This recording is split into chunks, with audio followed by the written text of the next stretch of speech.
اللہ من الشیطان الرجیم بسم اللہ الرحمن الرحیم رب اشرح لی صدری ویسر لی امری واحلل عقدۃ من لسانی یفقہوا قولی۔ دعا افضل ترین عبادت ہے۔ دعا اللہ سبحانہ تعالیٰ کے قرب کا ذریعہ ہے۔ دعا میں انسان اللہ تعالیٰ سے جب مناجات کرتا ہے تو اپنے دل کے غم، دکھ اور تکلیف کی فریاد کر رہا ہوتا ہے، اپنی محتاجگی اور اپنی بیچارگی کا اظہار کر رہا ہوتا ہے۔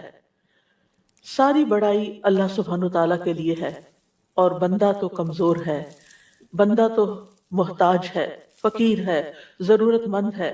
ہم اپنی زندگی کے ہر مرحلے میں دعاؤں کے محتاج ہوتے ہیں۔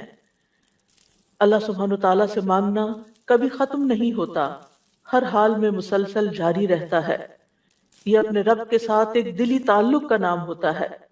اس لیے جب ہم یہ محسوس کرتے ہیں کہ ہمارا رب قریب ہے، ہمارا رب ہمیں جواب دیتا ہے، تو پھر ہمیں زیادہ سے زیادہ دعا کرنے کا شوق پیدا ہوتا ہے ہمارے اندر، اور ہمیں زیادہ سے زیادہ اس بات کی طلب اور تڑپ ہوتی ہے کہ ہم اپنے رب سے خوب خوب مانگیں۔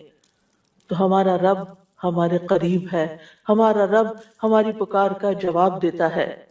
ارشاد باری تعالیٰ ہے، ان ربی قریب مجیب۔ اس کو پورے احساس کے ساتھ، شوق کے ساتھ، محبت کے ساتھ کہیں، ان ربی قریب مجیب، پورے یقین کے ساتھ، تاکہ آپ کی دعاؤں کے اندر ایک اثر پیدا ہو جائے، دعائیں قبول ہو جائیں۔ دعا مانگنے کے آداب میں سے یہ ہے کہ انسان سب سے پہلے اللہ سبحانہ تعالیٰ کی حمد و ثنا بیان کرے۔ ابن مسعود رضی اللہ عنہ کہتے ہیں، جب کوئی آدمی اللہ سے سوال کرنے کا ارادہ کرے، یعنی دعا مانگنے کا ارادہ کرے، نیت کرے، تو پہلے وہ اللہ کی ایسی حمد و ثنا بیان کرے جو اس کے لائق ہے، پھر نبی صلی اللہ علیہ وسلم پر درود بھیجے، اس کے بعد دعا کرے۔ تو گویا پہلے اللہ تعالیٰ کی تعریف، پھر درود شریف، اور پھر اپنی حاجت اور اپنا سوال۔ بس اس طرح کرنے سے ممکن ہوگا کہ وہ کامیاب ہو جائے، یعنی اس کی دعا پوری ہو جائے۔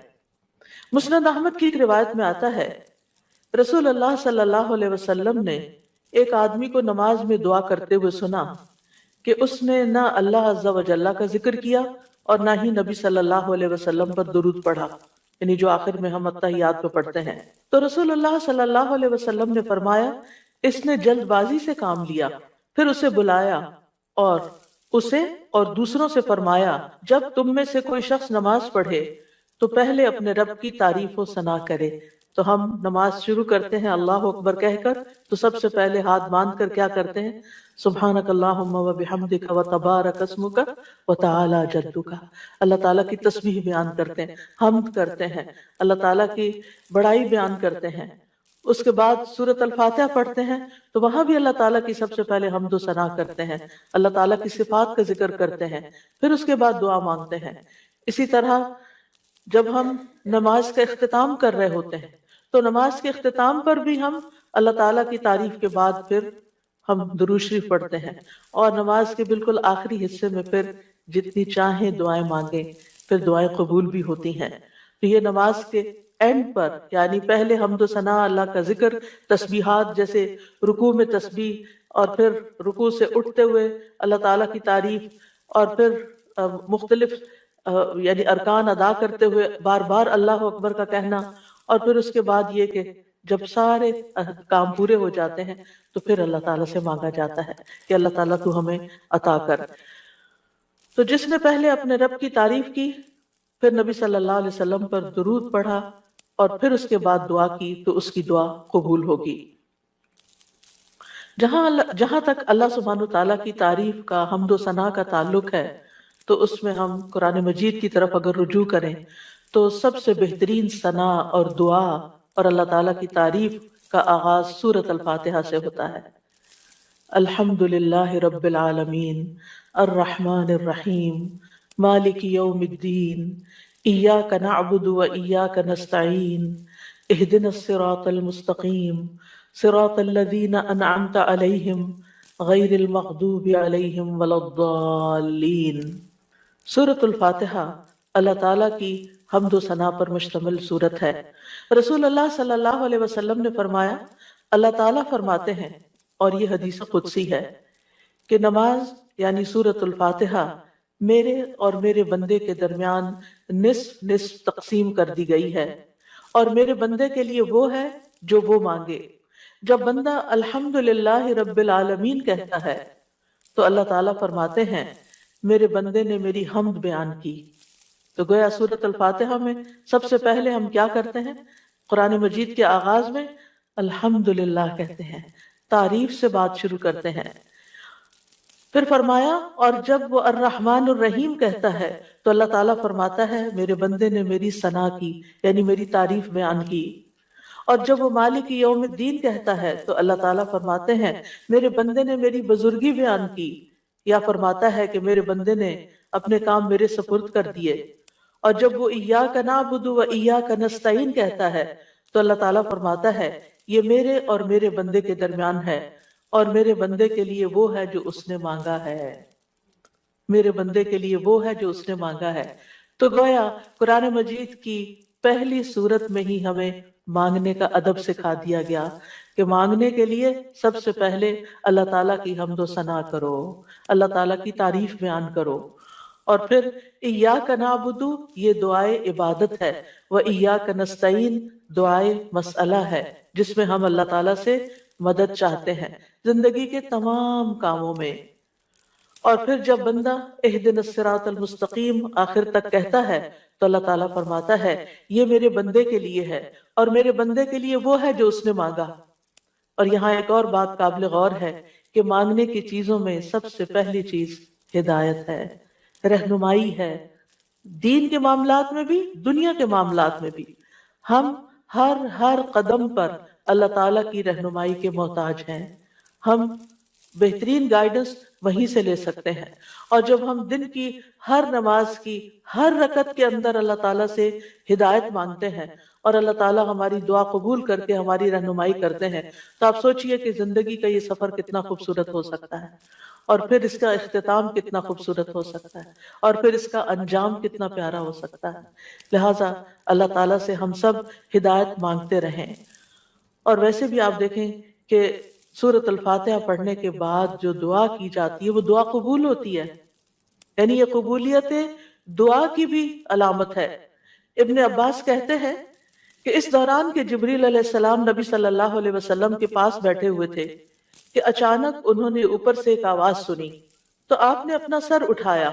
جبریل علیہ السلام نے فرمایا کہ یہ آسمان کا ایک دروازہ ہے جسے صرف آج کے دن کھولا گیا ہے، اس سے پہلے کبھی نہیں کھولا گیا تھا۔ پھر اس سے ایک فرشتہ اترا تو جبریل علیہ السلام نے فرمایا، یہ فرشتہ جو زمین کی طرف اترا ہے یہ آج سے پہلے کبھی نہیں اترا۔ پھر اس فرشتے نے سلام کیا اور کہا کہ آپ کو 2 نوروں کی خوشخبری ہے جو آپ کو دیے گئے اور آپ سے پہلے کسی نبی کو نہیں دیے گئے، ایک سورۃ الفاتحہ اور دوسری سورۃ البقرہ کی آخری 2 آیات۔ جب بھی آپ ان دونوں میں سے کوئی بھی دعائیہ جملے پڑھیں گے، یعنی اہدنا الصراط المستقیم اور وہاں پر آمن الرسول کے آخر میں جو دعائیں آتی ہیں، تو آپ کو مانگی ہوئی چیز ضرور عطا کر دی جائے گی۔ تو اس لیے سورۃ الفاتحہ پڑھ کے بھی آپ دعا شروع کر سکتے ہیں، اور اسی طرح آمن الرسول جب پڑھیں اس وقت کی دعائیں بھی توجہ سے، اور اس کے ساتھ مزید دعائیں بھی، یعنی یہ دعا تو ہم مانگیں گے ہی، اہدنا الصراط المستقیم۔ اور پھر آپ دیکھیے جب ہم پریشان ہوتے ہیں، ہم فکر مند ہوتے ہیں، ہم بیمار ہوتے ہیں، تو اس موقع پر بھی ہمیں رہنمائی کی ہی ضرورت ہوتی ہے کہ اب اس مسئلے کے حل کے لیے، اس بیماری کے علاج کے لیے، اس مشکل سے نکلنے کے لیے ہم کیا کریں۔ پھر اللہ تعالیٰ رستہ دکھا دیتا ہے اور ہم اس رستے کو اختیار کرتے ہیں اور اس مشکل سے باہر آ جاتے ہیں۔ تو اس لیے انسان کو ان دونوں چیزوں پر پورا اعتماد ہونا چاہیے۔ اور پھر آپ دیکھیے کہ حمد ہوتی کیا ہے؟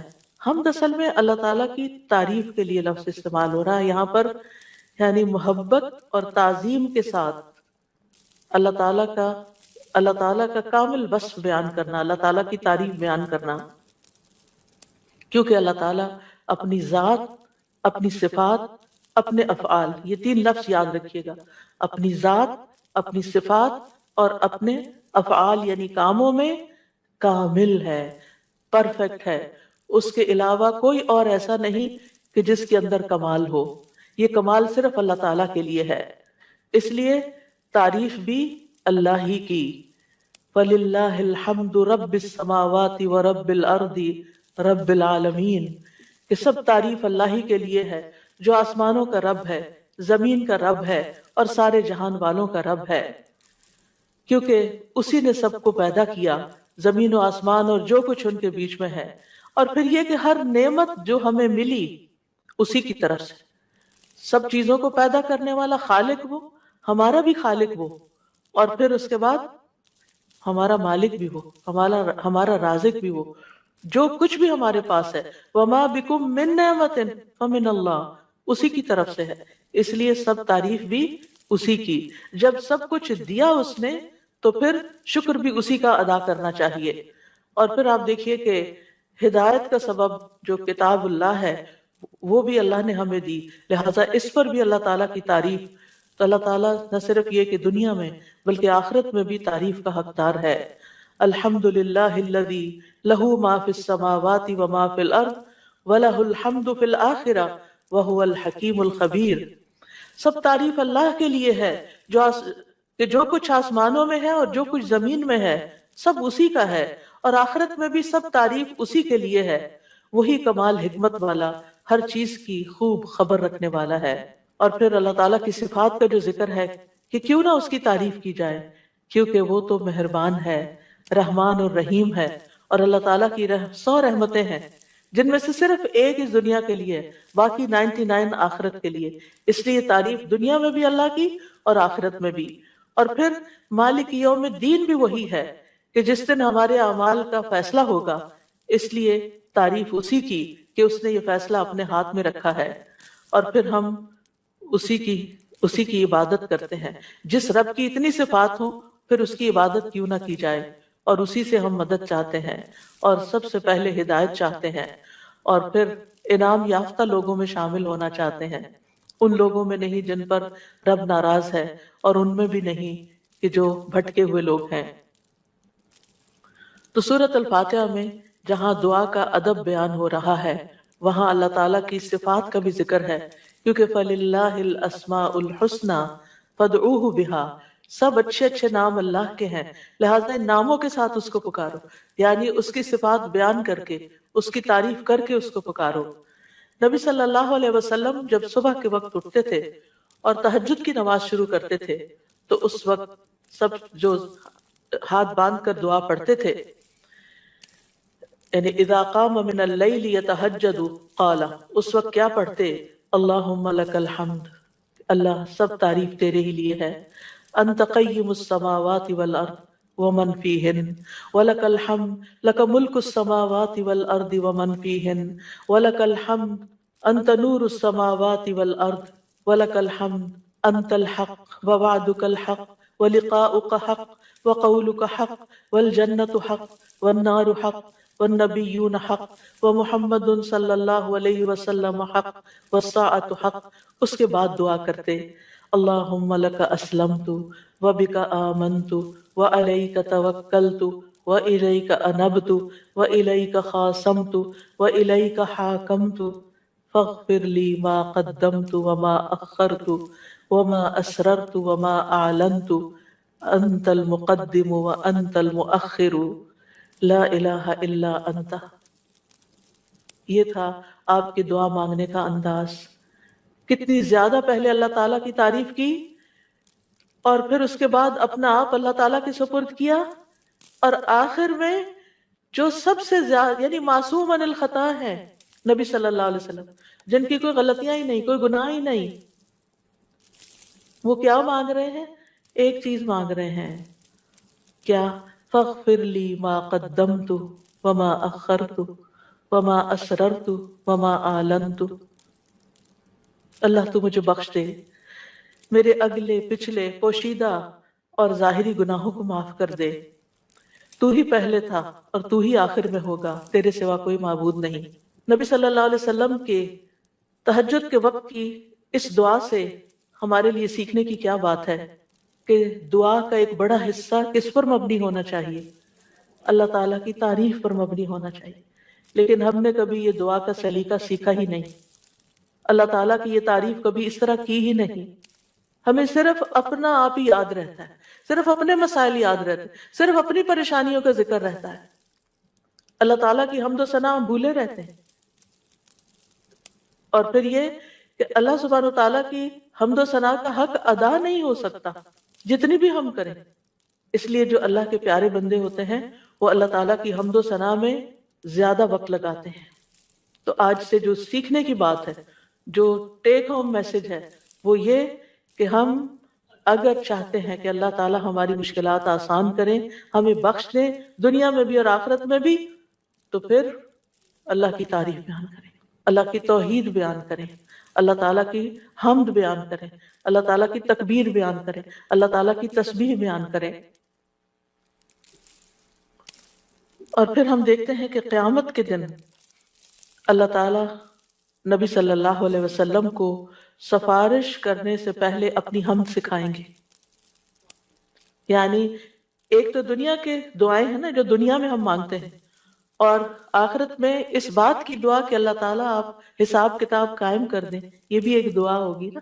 یہ سفارش ایک دعا ہے. لیکن اس سفارش سے پہلے کیا ہوگا؟ یعنی قیامت کے دن جب لوگ پریشان ہوں گے، انبیاء کے پاس جائیں گے تو انبیاء ان کو آگے بھیجتے جائیں گے حتیٰ کہ لوگ محمد صلی اللہ علیہ وسلم کے پاس آئیں گے. تو حدیث میں آتا ہے کہ وہ کہیں گے تم سب محمد صلی اللہ علیہ وسلم کے پاس جاؤ، اللہ نے ان کے اگلے پچھلے سب گناہ معاف فرما دیے ہیں. تو وہ سب میرے پاس آئیں گے تو میں سب کو لے کر اللہ کی بارگاہ میں حاضر ہونے کی اجازت چاہوں گا. اجازت ملنے پر سجدے میں گر پڑوں گا. عاجزی دیکھیے، ہمبلنس دیکھیے. اور جب تک اللہ چاہے گا میں سجدے میں ہی رہوں گا. یعنی جتنا اللہ پسند کرے گا اتنی دیر میں جھکا ہی رہوں گا. ہمارے سجدے کیسے ہوتے ہیں؟ ٹھونگے مار رہے ہوتے ہیں اوپر نیچے، بس تھوڑی سی ایکسرسائز. حکم ہوگا اے محمد اپنا سر سجدے سے اٹھاؤ، مانگو دیے جاؤ گے، کہو سنا جائے گا، اور سفارش کرو تمہاری سفارش قبول کی جائے گی. میں اپنا سر اٹھاؤں گا اور اللہ کی وہ حمد کروں گا جو مجھے اس کی طرف سے سکھائی جائے گی. اس دن سکھائی جائے گی اور وہ حمد وہیں ملے گی، اور ان الفاظ سے حمد کریں گے. یعنی وہ حمد آج ہمیں نہیں پتا، آپ کو بھی نہیں پتا، اس وقت آپ کو سکھائی جائے. یعنی وہ ایسی حمد ہوگی جو اس سے پہلے کبھی نہیں ہوگی. اور پھر اللہ تعالیٰ کی حمد کے بعد آپ دعا کریں گے اور پھر حساب کتاب شروع ہو جائے گا. کیسا ہے وہ دن جس سے ہم غافل رہتے ہیں، جس کو ہم بھولے رہتے ہیں. اگر اس دن کی فکر لگ جائے تو دنیا کی ساری پریشانیاں ختم ہو جائیں، سارے دکھ دور ہو جائیں، سارے مسئلے ہی ختم ہو جائیں، کوئی مسئلہ ہی نہ رہے. اس لیے ہم سب کو اپنی زندگی کا اس رمضان میں جو سیکھنے کی بات ہے وہ یہ کہ دعائیں تو ہم کریں گے، لیکن اس سے زیادہ ہم اللہ تعالیٰ کی حمد و ثنا بیان کریں گے. اللہ تعالیٰ کی حمد و ثنا کے دو حصے ہیں، ایک تسبیح ہے اور ایک تحمید ہے. اللہ سبحانہ تعالیٰ نے اپنی تسبیح اور تحمید دونوں کا حکم دیا ہے. سورۃ الحجر میں آتا ہے فسبح بحمد ربک، یعنی حمد کے ساتھ اور کیا کرو؟ تسبیح کرو.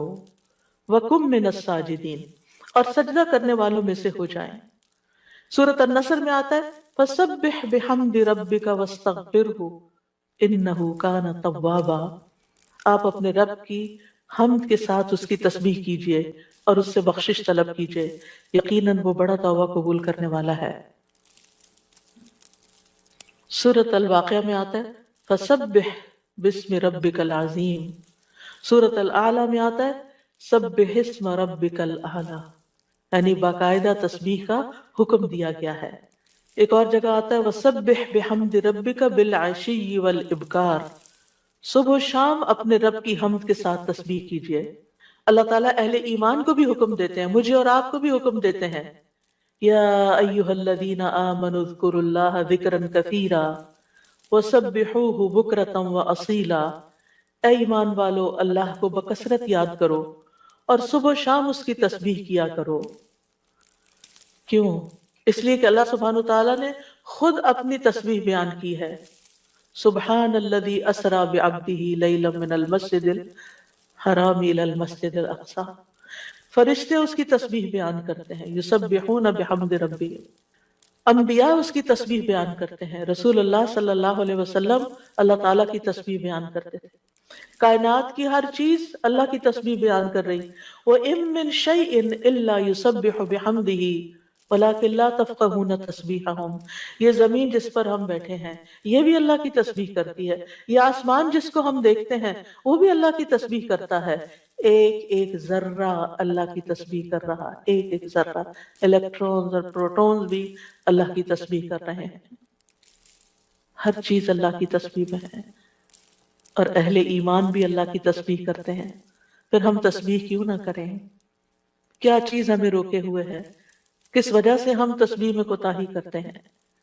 ایک اور جگہ پر آتا ہے کہ تسبح لہ السماوات السبع والارض ومن فیہن، ساتوں آسمان اور زمین اس کی تسبیح کرتے ہیں اور جو بھی ان میں ہے، پرندے بھی اللہ کی تسبیح بیان کرتے ہیں، بجلی کی کڑک بھی اللہ کی تسبیح بیان کرتی ہے، داؤد علیہ السلام کے ساتھ پہاڑ اور پرندے بھی تسبیح کیا کرتے تھے، فرشتے بھی تسبیح کرتے ہیں، اور حاملین عرش اللہ سبحانہ تعالیٰ کی ہر وقت تسبیح و تحمید میں لگے رہتے ہیں، الذین یحملون العرش ومن حولہ یسبحون بحمد ربہم، کیا زبردست کام ہے ان کا، جن کو سب سے اعلیٰ ترین ڈیوٹی دی گئی ہے کہ وہ عرش الہی کو اٹھا کے رکھے، وہ فرشتے جو عرش اٹھائے ہوئے ہیں اور جو اس کے ارد گرد ہیں، سب اپنے رب کی حمد کے ساتھ اس کی تسبیح بیان کرتے ہیں، قیامت کے دن بھی وہ ایسا ہی کریں گے، وَتَرَى الْمَلَائِكَةَ حَافِّينَ مِنْ حَوْلِ الْعَرْشِ يُسَبِّحُونَ بِحَمْدِ رَبِّهِمْ، اس دن آپ دیکھیں گے کہ فرشتے عرش کے گرد حلقہ باندھے اپنے رب کی تعریف کے ساتھ تسبیح کر رہے ہیں، اور عبادت کے آغاز میں بھی اور اختتام پر بھی، دن کے آغاز پر بھی اور دن کے اختتام پر بھی ہمیں تسبیح کا حکم ہے، تمام مخلوقات کے رزق کی کنجی ہے تسبیح، اللہ تعالیٰ کے محبوب ترین کلمات ہیں، سبحان اللہ والحمد للہ ولا الہ الا اللہ واللہ اکبر، اللہ سبحانہ تعالیٰ کو ہم سے زیادہ کوئی چیز محبوب نہیں، رسول اللہ صلی اللہ علیہ وسلم نے فرمایا ہم سے بڑھ کر کوئی چیز اللہ تعالیٰ کو زیادہ محبوب نہیں، لہذا تسبیح اور حمد دونوں ہی ہونی چاہیے۔ تسبیح سے تقدیر بھی بدل جاتی ہے، یونس علیہ السلام کو کس بنا پر اتنی بڑی مشکل سے نجات ملی، فلولا ان کان من المسبحین للبث فی بطنہ الی یوم یبعثون، اگر یہ بات نہ ہوتی کہ وہ تسبیح کرنے والوں میں سے تھا تو یقیناً وہ اس کے پیٹ میں یعنی مچھلی کے پیٹ میں اس دن تک رہتا جس میں لوگ اٹھائے جائیں گے، یعنی اگر وہ تسبیح نہ کرتے تو اس مشکل سے نجات نہ ملتی، تو بہت سی مشکلات سے نجات کا ذریعہ ہے تسبیح کرنا، اور وہ اپنی تسبیح میں کیا پڑھتے تھے، لا الہ الا انت سبحانک انی کنت من الظالمین، یہ تسبیح دل کی گھٹن اور سینے کی تنگی کا علاج بھی ہے، جب حالات مشکل ہو جائیں، دل غم سے بھر جائیں، سینے کے اندر گھٹن محسوس ہونے لگے، کوئی چیز اچھی نہ لگے تو تسبیح شروع کر دیں، لوگوں کی باتیں آپ کو پریشان کریں تو تسبیح شروع کر دیں،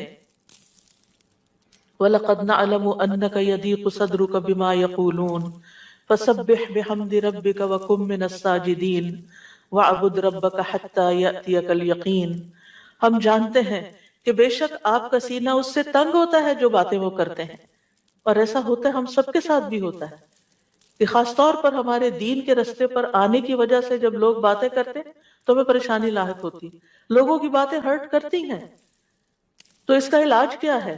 اس کا علاج اپنے آپ کو ڈیفینڈ کرنا نہیں ہے، اپنی صفائیاں بیان کرنا نہیں ہے، جواباً اٹیک کرنا نہیں ہے، بد اخلاقی کے جواب میں بد اخلاقی کوئی نیکی نہیں ہوتی، اس کے جواب میں اپنے رب کی طرف رجوع کرنا ہے، اس کی تسبیح کرنی، اللہ تو پاک ہے، میں تو گناہگار ہوں، مجھ پہ اگر لوگ باتیں کرتے بھی ہیں تو میرا قصور ہو سکتا ہے، لیکن ساری پاکی تو تیرے ہی لیے ہے، ساری تعریف تو تیرے ہی لیے ہے، اور پھر سجدوں کی کثرت، پھر اسی طرح اگر انسان کے اندر بخل کے جذبات ہو، کچھ خرچ کرنے کو دل نہ چاہتا ہو، خوف آتا ہو، رات کا خوف ہو، دشمن کا خوف ہو، ڈر لگے، تو ایسی صورت میں بھی انسان کو تسبیح پڑھنی چاہیے، سبحان اللہ والحمد للہ ولا الہ الا اللہ واللہ اکبر۔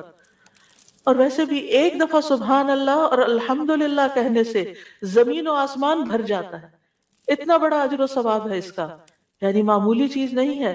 رسول اللہ صلی اللہ علیہ وسلم نے فرمایا، اور سبحان اللہ اور الحمد للہ کہنے سے زمین و آسمان کی درمیانی فضا بھر جاتی ہے۔ گناہ جتنے بھی ہوں تسبیح اور تحمید کہنے سے معاف ہو جاتے ہیں۔ عرش الہی کے گرد بھی ان کلمات کی بنبناہٹ ہوتی ہے، یعنی وہاں بھی تسبیح پڑھی جاتی ہے۔ تسبیح پڑھنے والوں کے چہروں پر رونق آ جاتی ہے، حمد سے خیر و برکات نصیب ہوتی ہیں۔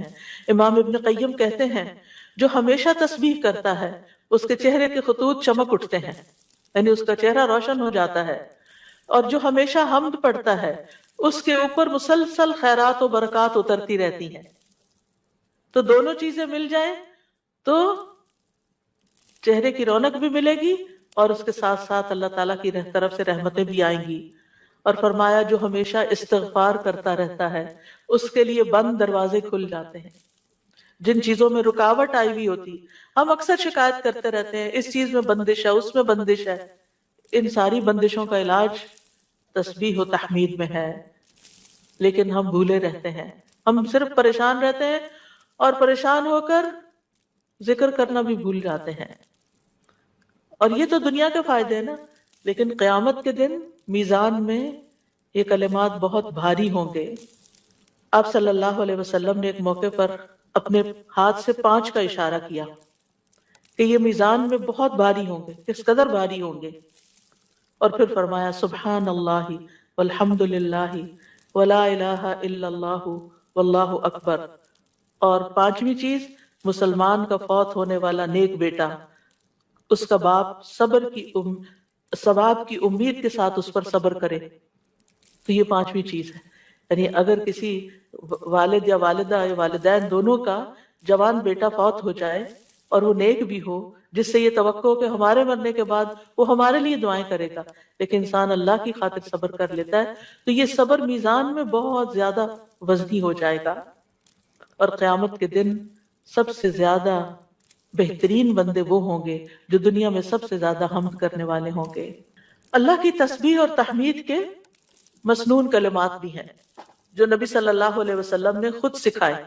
آپ صرف اتنا بھی پڑھ سکتے ہیں، سبحان اللہ سبحان اللہ سبحان اللہ۔ آپ نے دیکھا ہوگا کچھ لوگوں کی گفتگو کا تکیہ کلام ہوتا ہے سبحان اللہ، ہر دوسری بات میں وہ سبحان اللہ کہہ رہے ہوتے ہیں۔ اور خاص طور پر سبحان اللہ سورج طلوع ہونے اور غروب ہونے سے پہلے 100 بار پڑھا جائے تو یہ 100 اونٹوں سے زیادہ بہتر ہے۔ پھر اسی طرح سبحان اللہ کا مطلب کیا ہے کہ اللہ تعالیٰ پاک ہے، کس چیز سے؟ ہر نقص سے اور ہر عیب سے، ہر شبیہ سے، ہر مثیل سے، یعنی اس کا نہ کوئی اس جیسا ہے، نہ کوئی اس کی مثال ہے، اور کوئی یعنی ہر ایک میں نقص ہے، صرف اللہ ہی کامل ہے۔ تو اس کے کمال کی وجہ سے، یعنی وہ کامل ذات ہے، اس کے اندر کسی قسم کی کوئی کمی نہیں، کوئی عیب نہیں، کوئی خرابی نہیں، کوئی نقص نہیں۔ تو ہم جب کہتے ہیں سبحان اللہ تو اللہ تعالیٰ کو ہر طرح کے نقص سے پاک قرار دیتے ہیں، اور اس کے کمال میں بھی کوئی نقص نہیں، یعنی اللہ سبحانہ تعالیٰ میں کوئی عیب نہیں، اور پھر یہ کہ وہ کامل ہے اور اس کے کمال میں کوئی کمی نہیں، کچھ بھی کمی نہیں، یہ بھی تسبیح کا معنی ہوتا ہے۔ اور پھر یہ کہ اللہ سبحانہ تعالیٰ ہر کمی سے، کوتاہی سے، اور ان سارے جھوٹے خیالات اور گمانوں سے جو لوگ اس کے بارے میں رکھتے ہیں، ان سب سے پاک ہے۔ اور کوئی اللہ سبحانہ تعالیٰ کی طرف ہم کوئی شر بھی منسوب نہیں کرتے، اللہ تعالیٰ ہر طرح کے شر سے بھی پاک ہے۔ تو یہ اللہ تعالیٰ کی بڑائی کا ایک کلمہ ہے۔ ایک شخص نے حضرت علی رضی اللہ عنہ سے پوچھا کہ سبحان اللہ کیا ہے؟ انہوں نے کہا یہ اللہ کی بڑائی کی تعظیم ہے۔ سبحان اللہ کلمہ توحید بھی ہے، ایمان کا رکن بھی ہے۔ ابن قیم کہتے ہیں تسبیح اللہ سبحانہ تعالیٰ کی ثنا اور تعریف ہے، یہ تعظیم پاکیزگی اور تنزیہ پر مشتمل ہے۔ فرشتے مسلسل اس کی تسبیح کرتے ہیں، رکتے ہی نہیں۔ تمام کائنات، حیوانات، جمادات، نباتات، ریت کے ذرات، پانی کے قطرے، ہوائیں، بجلیاں، ہر چیز اس کی تسبیح کر رہی ہے. اور یہ تسبیح دنیا کی زندگی ختم ہونے سے ختم نہیں ہو جائے گی.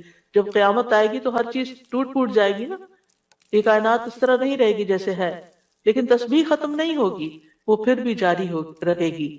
اور مومن جب جنت میں پہنچیں گے تو ان کا ذکر کیا ہوگا؟ تسبیح ہی ہوگی، اللہ تعالیٰ کی حمد و ثنا ہی ہوگی. تو نماز بھی اللہ کے لیے ہوتی ہے، دعا بھی اللہ تعالیٰ سے کی جاتی ہے، اسی طرح تسبیح بھی صرف اللہ کی ہوتی ہے. آپ کسی انسان کی تسبیح نہیں کر سکتے. وہ کہتے ہیں کہ تم کس کی تسبیح پڑھ رہے ہو، کسی کی بھی نہیں پڑھنی چاہیے، کیونکہ کوئی پاک ہے ہی نہیں، ہم سب خطا کار ہیں، ہم سب سے غلطیاں ہوتی ہیں. تو اس لیے یہ بھی صرف اور صرف خالصتاً اللہ کے لیے. اور کلمہ سبحان جو ہے یہ اللہ کے سوا کسی کے لیے نہیں بولا جا سکتا. یہ نام بھی نہیں رکھنا چاہیے بچوں کا. اگر کوئی بھول کے رکھ چکا ہے تو اس کو تھوڑا سا آلٹر کر لیں، سبحان رکھ لیں، ٹھیک ہے. سبحان نام نہیں رکھتے، یہ نام میں نے سنا تھا کہیں کسی نے رکھا ہوا تھا. تو سبحان جو ہے یہ یعنی ہر عیب سے پاک کیسے ہو سکتا ہے کوئی، صرف یہ تو اللہ تعالیٰ ہی کی صفت ہے. تو اس لیے اللہ تعالیٰ ہی پاک ہے اور اس کے سوا کسی کی پاکی بیان نہیں کی جا سکتی کہ وہ بالکل پاک انسان ہے، پیور ہے. نہیں، سب کے اندر کوئی نہ کوئی کمی بیشی ہوتی ہے. تسبیح کے دوسرے مسنون الفاظ ہیں سبحان اللہ و بحمدہ. اس میں سبحان اللہ کے ساتھ حمد کا بھی ذکر کر دیا گیا. رسول اللہ صلی اللہ علیہ وسلم سے پوچھا گیا کون سا کلام افضل ہے؟ آپ نے فرمایا جو اللہ نے اپنے فرشتوں اور بندوں کے لیے چنا ہے، یعنی سبحان اللہ و بحمدہ. تو بات میں پھر شروع سے جا کے ملاؤں گی کہ یہ خالی تسبیح پہ کوئی لیکچر میں نہیں دے رہی.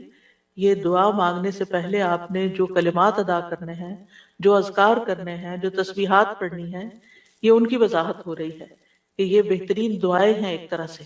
یعنی اگر آپ صرف اللہ تعالیٰ کی تعریف بیان کرتے رہیں اور کچھ بھی نہ کہیں تو آپ کو وہ ساری خیر مل جائے گی جو آپ چاہتے ہیں اور اس سے بھی زیادہ. دعا مانگنے میں ہم عام طور پر صرف ایک چیز کو دعا سمجھتے ہیں اور وہ یہ ہے کہ اللہ سے کسی چیز کا سوال کرنا. وہ صرف 1% ہے. اللہ تعالیٰ سے دعا کے مختلف طریقے ہیں اور اسی میں سے ایک اس کی حمد و ثنا بیان کرنا، بلکہ کچھ مانگنے سے پہلے تو لازمی طور پر اس کی حمد و ثنا کرنا. تو سبحان اللہ کہنا جو ہے یہ توحید کی انتہا ہے کہ اللہ تعالیٰ کو ان عیوب سے پاک قرار دینا جو اس کے شان کے لائق نہیں. اور پھر یہ کہ کوئی بھی چیز جو اللہ تعالیٰ کی عظمت کے خلاف ہے، کوئی بات، کوئی کام، کوئی اشارہ، کوئی چیز، ان سب کو بھی نگیٹ کرنا. اب اس میں آپ دیکھیں کہ ہم ایک طرف سبحان اللہ کہتے ہیں کہ اللہ تعالیٰ ہر عیب سے پاک ہے، دوسری طرف کہتے ہیں وَبِحَمْدِهِ اور اس کی تعریف بیان کرتا ہوں. یعنی ایک میں ہم نگیٹ کرتے ہیں ہر برائی کو، اس سے ہر عیب کو، اور دوسرے میں ہم اس کی صفات بیان کرتے ہیں، اس کی تعریف کرتے ہیں. تو تعریف مکمل ہی تب ہوتی ہے جب آپ تسبیح بھی کریں اور حمد بھی کریں. تو سبحان اللہ کو الحمدللہ کے ساتھ ملا کر پڑھنے کی فضیلت زیادہ ہے. یعنی ویسے تو آپ صرف تسبیح سبحان اللہ سبحان اللہ سبحان اللہ بھی کہہ سکتے ہیں، لیکن یہ عادی بات ہے. لیکن جب آپ کہتے ہیں سبحان اللہ و بحمدہ تو ابن تیمیہ کہتے ہیں کہ تسبیح تحمید کا ساتھی ہے، یہ ساتھ ہی آنی چاہیے، یعنی تعریف بھی ساتھ ہونی چاہیے. تیسرا ورژن ہے سبحان اللہ و بحمدہ سبحان اللہ العظیم. پاک ہے اللہ اپنی حمد کے ساتھ، پاک ہے اللہ جو بہت عظمت والا ہے. رسول اللہ صلی اللہ علیہ وسلم نے فرمایا 2 کلمے ایسے ہیں جو زبان پر ہلکے ہیں، میزان میں بہت بھاری ہیں اور رحمان کو بہت محبوب ہیں، اور وہ ہیں سبحان اللہ و بحمدہ سبحان اللہ العظیم. اور اس میں بھی ہم دیکھتے ہیں کہ اللہ تعالیٰ کی پاکی بھی بیان ہو رہی ہے، تعریف بھی ہو رہی ہے، اور اس کی عظمت کا بھی بیان ہے. یہاں ایک اور چیز کا اضافہ ہو گیا، یعنی وہ اتنا عظیم ہے کہ ہماری عقل اس تک پہنچ ہی نہیں سکتی، ہم اس کی عظمت کا احاطہ ہی نہیں کر سکتے. ابن جریر کہتے ہیں العظیم سے مراد وہ ہستی ہے جس کی مخلوق تعظیم بجا لاتی ہے، اس سے ہیبت رکھتی ہے، اس سے ڈرتی ہے. یعنی اتنی عظیم، یعنی ہم یہ کیوں کہتے ہیں سبحان اللہ العظیم؟ اللہ تعالیٰ کے تو بہت سے نام ہیں، بہت سی صفات ہیں. یہ اصل میں ہم اپنی کم مائگی کا اعتراف کر رہے ہوتے ہیں کہ اللہ آپ اتنے بڑے ہیں کہ ہم تو آپ کی تعریف کا حق ہی ادا نہیں کر سکتے. اور یہ ایک حقیقت ہے، ہم حق ادا نہیں کر سکتے. ہم اللہ تعالیٰ کی عظمت کو پا ہی نہیں سکتے. وہ ہمارے گمان سے کہیں بڑا ہے. یعنی جتنا بڑا آپ اس کو خیال کریں وہ اس سے بھی آگے. وہ اپنی ذات میں بھی عظیم ہے اور اپنی صفات میں بھی عظیم ہے. پھر ایک اور ورژن ہے سبحان اللہ والحمد للہ ولا الہ الا اللہ واللہ اکبر. اللہ پاک ہے، اسی کی تعریف ہے، اس کے علاوہ کوئی معبود نہیں ہے اور اللہ سب سے بڑا ہے. نبی صلی اللہ علیہ وسلم نے فرمایا جب تم سبحان اللہ کہو گے تو اللہ تعالیٰ کہے گا تم نے سچ کہا. جب تم الحمدللہ کہو گے تو اللہ تعالیٰ فرمائے گا تم نے سچ کہا. جب تم لا الہ الا اللہ کہو گے تو اللہ تعالیٰ فرمائے گا تم نے سچ کہا. جب تم اللہ اکبر کہو گے تو اللہ تعالیٰ فرمائے گا تم نے سچ کہا. لیکن ہم نے کبھی آج تک سوچا کہ ہم جو کہہ رہے ہیں اللہ تعالیٰ کیا جواب دے رہے ہیں؟ سبحان اللہ والحمد للہ ولا الہ الا اللہ واللہ اکبر. یعنی ایک طرف ہم اللہ تعالیٰ کو پاک قرار دیتے ہیں، پھر اس کی تعریف بیان کرتے ہیں اس کی تمام صفات کمال و جمال کے ساتھ. پھر اللہ تعالیٰ کی توحید بیان کرتے ہیں لا الہ الا اللہ کہہ کر، اور پھر اللہ اکبر کہہ کر کیا کہتے ہیں کہ اللہ تعالیٰ سب سے بڑا معبود ہے، سب سے بڑا ہے. یعنی سب سے بڑے کا کیا مطلب ہے؟ جن بھی چیزوں سے ہم امپریس ہو جاتے ہیں، جن کی بڑائی اور ہیبت ہمارے دل میں آ جاتی ہے، جن کے بارے میں ہمارا یہ عقیدہ، یہ خیال بن جاتا ہے کہ یہ بڑی چیز ہے، اللہ ان سب سے بڑا ہے. یعنی اللہ کے مقابلے میں یا اللہ سے بڑھ کر کسی اور کی بڑائی ہے ہی نہیں، اور ہمارے دل میں بھی نہیں ہونی چاہیے، وہ نکل جانی چاہیے. جب ہم اللہ اکبر کہتے ہیں تو ہمیں واقعی اس کو اللہ کو بڑا مانتے ہوئے کہنا چاہیے، صرف زبان سے الفاظ نہیں دہرانے. یعنی بعض اوقات ہم کسی کے پاس بہت دولت دیکھتے ہیں یا سنتے ہیں کہ اچھا اتنا. پچھلے دن ایسے ہی کسی کے بارے میں وہ گزرتے گزرتے میں نے دیکھا کہ ان کے پاس فلاں چیز 500 کروڑ کی ہے. ان کا اچھا، اب کتنے ہی لوگ ہوں گے کہ جو دیکھ دیکھ کے واو کر رہے ہوں گے کہ 500 کروڑ، اوئے ہوئے ہوئے. ایسی یہ انسان کی کمزوری ہے. اپنے جیسے انسانوں کے پاس اگر کوئی چیز دیکھتا ہے، اگر آپ کہیں کہ فلاں کے پاس ایک گھر بھرا ہوا سونے کا ہے، ان کا اچھا، ہم دوسروں کے مال و دولت سے امپریس ہو جاتے ہیں. پھر اسی طرح ہم کسی کے علم، کسی کی ڈگریاں، اس کے پاس 4 PhD ہے، اچھا ہم متاثر ہو جاتے ہیں. فلاں اتنا بڑا، فلاں یونیورسٹی کا پروفیسر ہے، فلاں سائنٹسٹ ہے، فلاں شاعر ہے، فلاں ڈاکٹر ہے. یہ ساری چیزیں ہم جب اپنی عام کسی بھی مجلس میں بیٹھ کے آپ لوگوں کی گفتگو کو دیکھیں کہ وہ لوگوں کی بڑائی سے ان کے دل کتنے بھرے ہوئے ہوتے ہیں اور ان کی باتوں کو کتنے غور سے سنتے ہیں. پھر کیا ہم واقعی اللہ تعالیٰ کو بھی ایسی اہمیت دیتے ہیں؟ اور اسی عظمت کے احساس کے ساتھ ہم اللہ تعالیٰ کی تعریف کر رہے ہوتے ہیں، یہ صرف الفاظ دہرا رہے ہوتے ہیں.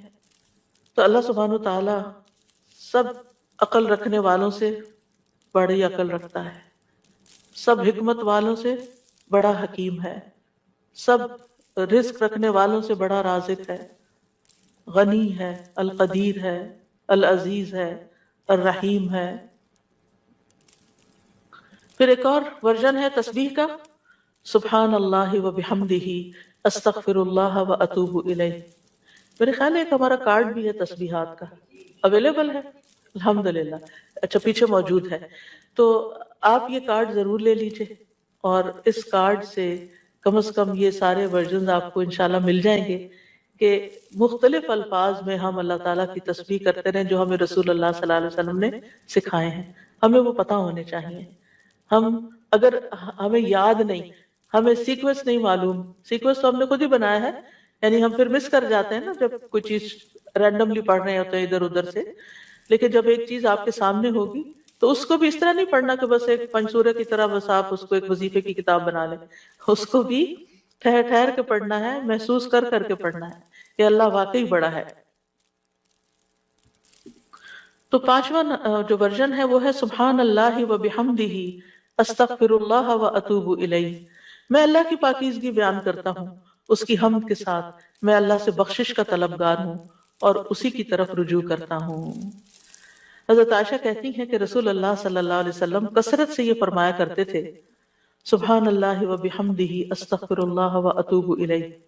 حضرت عائشہ کہتی ہے میں نے پوچھا، اے اللہ کے رسول میں آپ کو دیکھتی ہوں آپ بکثرت یہ پڑھتے رہتے ہیں، تو آپ نے فرمایا میرے رب نے مجھے خبر دی ہے کہ میں جلد ہی اپنی امت میں ایک نشانی دیکھوں گا، اور جب میں اس کو دیکھ لوں تو بکثرت کہوں، یعنی اللہ تعالیٰ کی طرف سے مجھے حکم ملا ہے، وہ نشانی میں دیکھ چکا ہوں۔ اذا جاء نصر اللہ والفتح ورأيت الناس يدخلون في دين الله افواجا فسبح بحمد ربك واستغفره۔ اب یہاں ایک اور چیز کا اضافہ ہوگا، تسبیح بھی، حمد بھی، اور پھر استغفار بھی، اور اسی پر تو اللہ تعالیٰ کی حمد و ثنا کے ساتھ ہمیں استغفار بھی کرنا چاہیے، ساری مشکلات انشاءاللہ آسان ہو جائیں گی۔ چھٹی تسبیح، سبحان اللہ و بحمدہ عدد خلقہ ورضا نفسہ وزنۃ عرشہ ومداد کلماتہ۔ پاکیزگی ہے اللہ کی اس کی تعریفوں کے ساتھ، اس قدر جتنی کہ اس کی مخلوق ہے، اتنی کہ وہ اس سے راضی ہو جائے، اور اس کے عرش کے وزن کے برابر، اور اس قدر جتنی کہ اس کے کلمات کی روشنائی ہے۔ رسول اللہ صلی اللہ علیہ وسلم حضرت جویریہ کے پاس سے نکلتے ہیں صبح کی نماز ادا کرنے کے لیے، وہ اپنی جائے نماز پر بیٹھی ہوئی تھی، پھر دن چڑھے واپس انہی کے پاس تشریف لاتے ہیں، وہ وہیں بیٹھی ہوئی تھی۔ آپ نے فرمایا جس وقت میں تمہارے پاس سے گیا ہوں تم اسی طرح بیٹھی ہو؟ انہوں نے عرض کیا جی ہاں۔ نبی صلی اللہ علیہ وسلم نے فرمایا میں نے تمہارے بعد ایسے 4 کلمات 3 بار کہے ہیں کہ اگر تمہارے آج کے کہے ہوئے کلمات کو ان کے ساتھ وزن کیا جائے تو ان کلمات کا وزن زیادہ ہوگا، اور وہ ہیں سبحان اللہ و بحمدہ عدد خلقہ ورضا نفسہ